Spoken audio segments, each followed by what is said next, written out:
Krishna river management board త్రిసభ్య committee ఇవాళ సమావేశం కానుంది. హైదరాబాద్లోని జలసౌధ కార్యాలయంలో జరగనున్న సమావేశంలో కేఆర్ఎంబీ సభ్య కార్యదర్శి సతీష్ కుమార్, ఏపీ, తెలంగాణ రాష్ట్రాల ఇంజనీరింగ్ చీఫ్లు పాల్గొనున్నారు.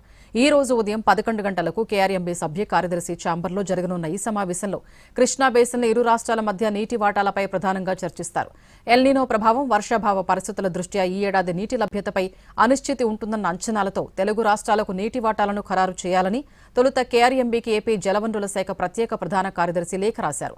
శ్రీశైలం, నాగార్జునసాగర్ జలాశయాల్లో అందుబాటులో ఉన్న నీటి నిల్వలపై అత్యవసరంగా చర్చించేందుకు బోర్డు సమావేశం నిర్వహించాలని కోరింది.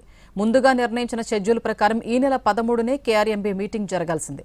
కానీ 17కు ఒకసారి, ఆ తర్వాత మరోసారి సమావేశం వాయిదా పడింది.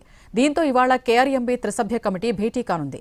ప్రాజెక్టుల్లో నీటి నిల్వలు, రెండు రాష్ట్రాల్లో కృష్ణా జలాల వినియోగం, పంపకాలపై ఈ సమావేశంలో చర్చిస్తారు.